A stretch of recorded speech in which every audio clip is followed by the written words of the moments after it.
Hi, I'm the Moroccan Angel, and I'm here to help others set things right with their Maker.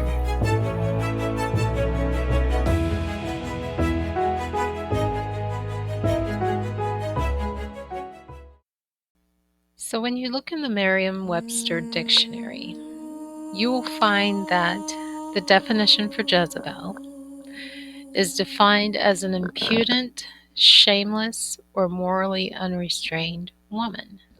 In the Cambridge Dictionary, you will find that the word or the name Jezebel is defined as an immoral woman who deceives people in order to get what she wants.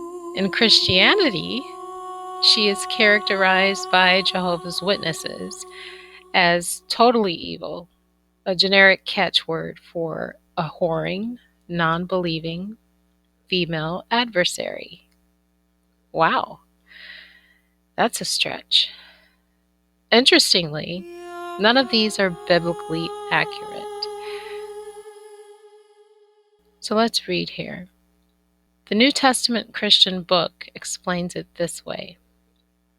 Notwithstanding, I have a few things against thee, because thou sufferest that woman Jezebel, which calleth herself a prophetess, to teach, which is something forbidden for women to do in Christianity, and to seduce my servants to commit fornication, parunuo, which is to act the harlot. In other words, to prostitute one's body to the lust of another. And to eat things sacrificed unto idols. This is what the New Testament says she's doing. Now, the sacrifice to eat things sacrificed unto idols, that's the very thing Paul stated is acceptable as long as you're unaware of it. Interesting. So let's get into the heart of this. Because we now have these, I want to say, silly, uneducated men, but I'll be nice. They're calling these women Jezebels. Usually it's on the grounds of being biblically challenged by these women. They say, I rebuke that Jezebel spirit. And you see all this screaming and coughing and dancing.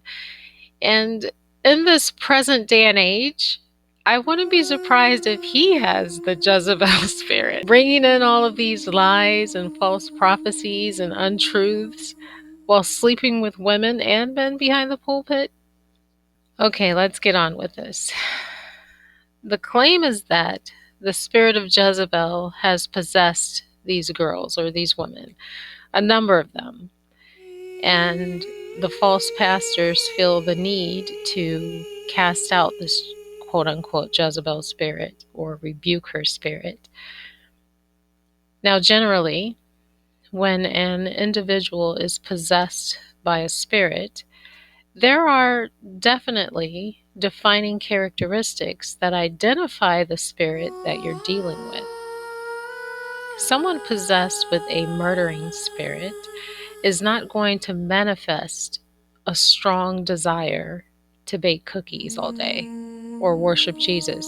This is nonsense. For example, the way in which you know, according to the scriptures, that the actual Spirit of Christ has indwelled an individual is that that individual will do just as Jesus did.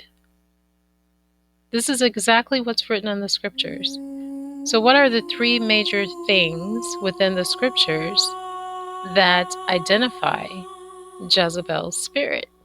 And we won't find this in the Christian books, but where? The original Testament, which, by the way, is not, I repeat, Jezebel is not the way you pronounce her real name. There was no J at the time. I know her name, but I'm not going to pronounce it because within her name is a direct exaltation to the god that she worshipped, which was a Phoenician deity. So, what are the three things the three major things within the scriptures that identify her spirit. So the first thing that distinguishes the spirit of this woman is found in the book of 1 Kings, chapter 16, verse 31. She worshipped this Phoenician deity. The vast number of these women undergoing these so-called exorcisms don't even know who this Phoenician deity is. That's concerning. The second thing that distinguishes her, or the spirit of this woman, is she was a murderer.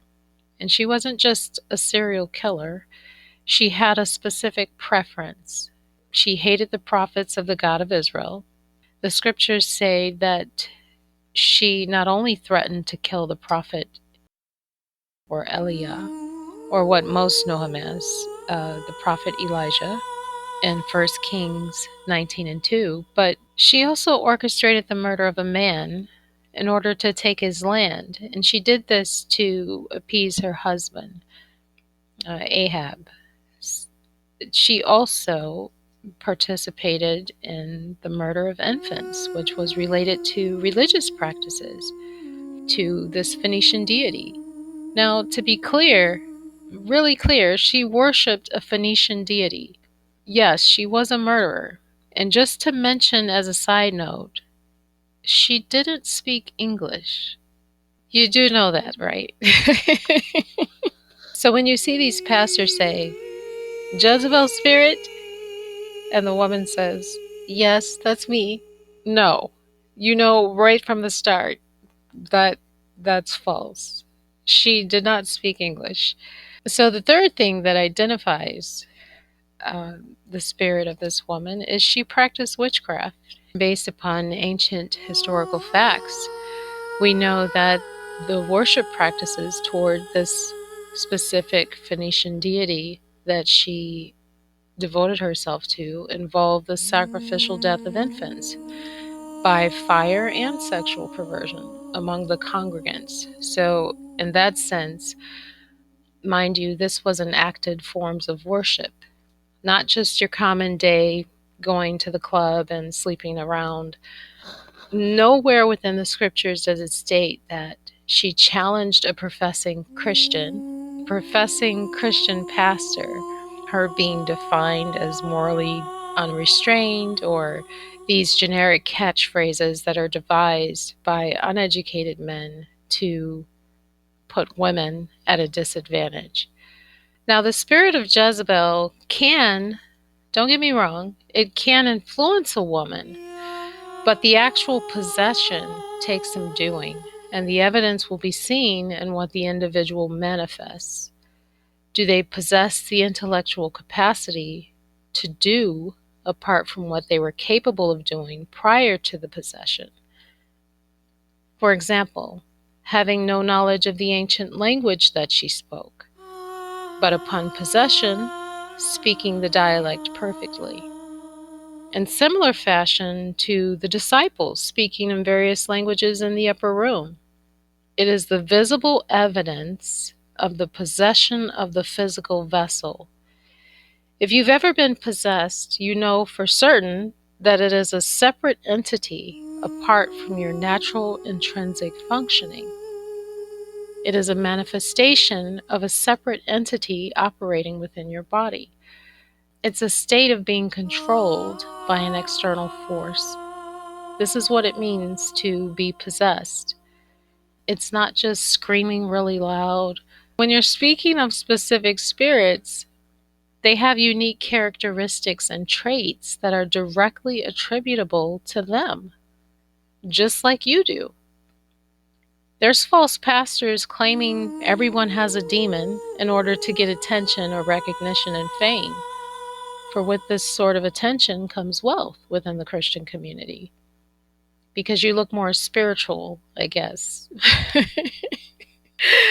When people are foaming at the mouth and barking and such and slithering all over the ground. Whether they actually have a demon or a mental dilemma, it's entertainment. And for some, a great emotional release. And so when a woman comes along and says, hey, what's happening here? What kind of circus is this? This isn't scriptural. The men, and sometimes the women, want to foolishly rant that she has a Jezebel spirit. This is nonsense. It's childish and it's foolishness. 9 times out of 10, the woman isn't possessed by a quote-unquote Jezebel spirit, any more than the pastor accusing her 9 times out of 10 isn't possessed by the genuine spirit of Jesus. Now, I want to say to the women, stop letting these men or these false professing Christians do this to you, making a spectacle of you. You have anxiety and can't sleep because your husband is lying to you and committing adultery, and your kids are screaming all over the place, and and now they want to tell you you have a Jezebel spirit. And the simple truth is, if you surrender to the Creator, you won't have to worry about being possessed or vexed by these spirits. These spirits are present because of your disobedience against the Creator, causing havoc on your mind, listening to demonic music, and partaking in demonic activities. Remember, every spirit is subject to the Creator, the God of Israel. He states clearly within the ancient scriptures that He is all powerful. There is no one greater than Him. And this includes Jesus, by the way, because Jesus was subject to the God of Israel. No one is more powerful than the God of Israel, and He guards the souls of the righteous. Now, if you're seeking help in this area, you can schedule a private consultation with me, and we can evaluate the situation, and if possible, implement some scriptural practices to set you on track to regaining your peace of mind. You must guard your heart, men and women. Guard your heart. I'm the Moroccan angel. Do what is right.